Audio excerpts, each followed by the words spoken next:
বহু বছর আগে অনেক বড় একজন বিজনেসম্যান প্রতি বছরই হজ করার জন্য মক্কা শরীফে যেত এবং 100টা রূপার মুদ্রা মসজিদে দান করে আসতো। ওই বিজনেসম্যানের আবার অনেক পুরাতন আর বিশ্বস্ত একজন কর্মচারী ছিল।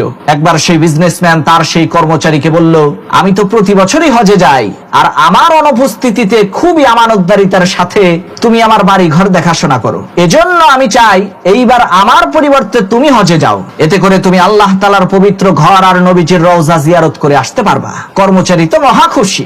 যখন তার রওনা করার সময় আসলো, তখন মালিক তার হাতে 100টা রূপার মুদ্রা দিয়ে বলল, এই রূপার মুদ্রাগুলো তুমি মসজিদের দান বাক্সে ফেলে দিয়ে আসবা। মালিকের কথা অনুযায়ী সেই দিনারগুলো সাথে নিয়ে কর্মচারী হজের উদ্দেশ্যে রওনা করলো। কিছুদিন পর সেই মালিক স্বপ্নের মধ্যে দেখতে পেল কেউ একজন এসে তাকে বলছে, তোমার 98 দিনার খুবই হেফাজতের সহিত আমার কাছে এসে পৌঁছেছে।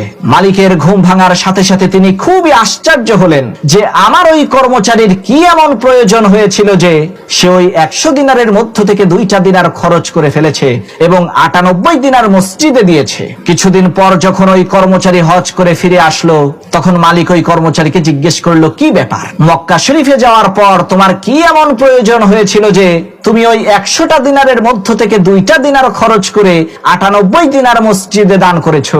মালিকের এই কথা শুনে সেই কর্মচারী হয়রান পেরেশান হয়ে বলল, আপনাকে এই খবর কে দিল? কিভাবে আপনি এই বিষয়টা জানতে পারলেন? তখন সেই মালিক বলল, আমি স্বপ্নে দেখলাম কেউ একজন এসে আমাকে বলছে, তোমার 98 দিনার খুবই হেফাজতের সাথে আমার কাছে এসে পৌঁছেছে। তখন সেই কর্মচারী বলল, আমি তো মাত্র 2টা দিনার মসজিদে দিয়েছি, আর বাকি 98 দিনার দিয়ে আমি অসহায় গরিব ক্ষুধার্ত মানুষকে খাবার কিনে দিয়েছি।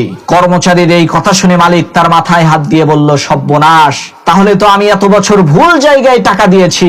আমার কাজে তো মনে হয় আল্লাহ তাআলা খুশি হয় নাই। আল্লাহ তাআলা তো খুশি হয় ক্ষুধার্ত লোকের মুখে খাবার তুলে দিলে, কোন গরিব লোকের অন্ধকার ঘরকে আলোকিত করলে।